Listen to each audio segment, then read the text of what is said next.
My hands still remember the grit of wood worn raw, the sting of varnish that never seemed to fade.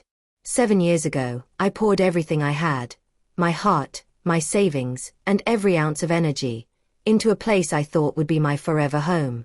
Last month, my own family ripped it away from me, passing it off to someone else as if I were nothing more than an intruder in my own life. My name is Ethan Ward, and this is the story of how I lost the house I built, and how I took it back. I was 29 when it all began.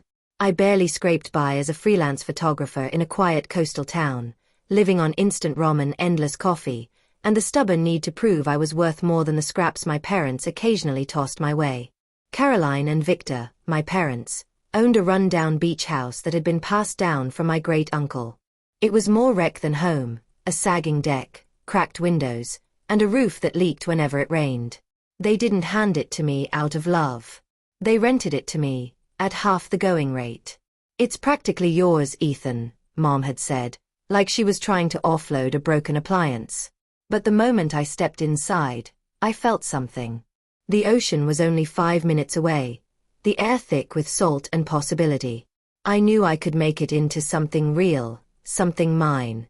I ripped up warped flooring until my hands bled, painted the walls soft cream, then repainted them a golden cedar when the first color felt too lifeless.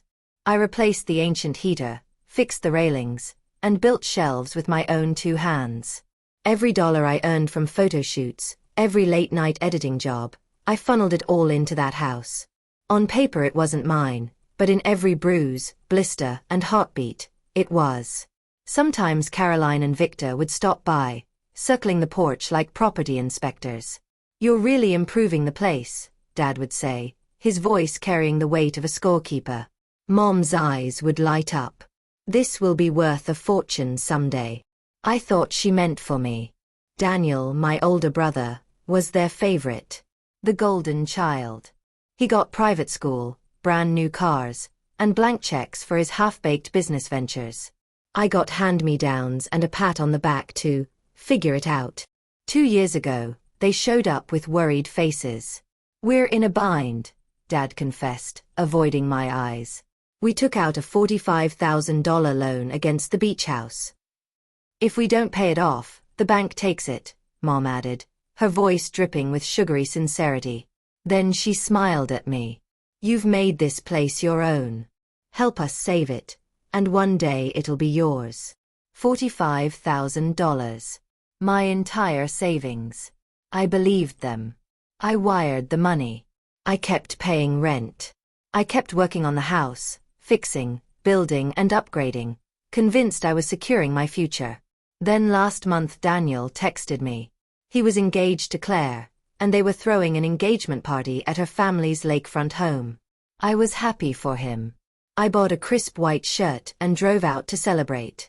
The night was warm, strung with lights, music spilling into the air, the grill smoking, laughter all around. Then Dad climbed onto a bench, grinning wide. "We're so proud of Daniel and Claire," he announced. Mom stepped forward with an envelope and handed it to Daniel. He tore it open, his eyes going wide. "You didn't," he stammered. "It's the deed to the beach house," Mom declared, her voice bursting with pride. "For you two to begin your future together." The crowd erupted into cheers and applause. I stood frozen, my plastic cup cracking in my hand. Uncle Frank's voice cut through the noise. "What about Ethan? He's been living there for years." Dad waved him off like I was an afterthought. "He's had his turn. He'll figure it out." I wanted to scream. I wanted to shout about the heater, the cedar floors, the shelves, the years of work, and the $45,000 I gave them. Instead, I stood silent. That night Daniel texted me, "Vacate in 72 hours. 72 hours to erase 7 years of my life." I called my friend Mason. "Can I crash with you? I'm homeless." "Come to my cousin's place," he offered. "He's overseas. No rent." But I wasn't leaving empty-handed. The next morning, I hired a crew. "Take it all," I told them. The heater, the sink, the cedar floors, the shelves, everything I bought. By evening, the house was stripped bare. I left the keys in an envelope on my parents' porch. Inside was a note. "It's yours. Just like you wanted." The calls came almost instantly. "You vandalized our property." Mom screamed into the phone. "I took what's mine," I said, my voice steady as steel. "I have receipts." "Call the cops," she shrieked. "Go ahead," I replied. "I'll tell them about the $45,000 you conned me out of." Silence. Then she tried to twist it. Maybe that was a gift for Daniel's wedding. I laughed, cold and sharp. "You lied. You used me. I'm done." But I wasn't finished. Years back, I had loaned them my old pickup truck. They'd held onto it like it was theirs. So I called a tow company. "Pick it up. I'm the owner." An hour later, the driver confirmed. "Got it." They yelled, but the title shut them up. I don't regret it. They stole my home, my trust, my roots. So I took back every piece I could. Now, I'm rebuilding somewhere new with a heavier question.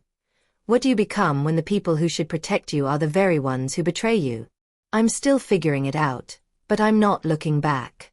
Have you ever had to fight for what was yours? Share your story in the comments.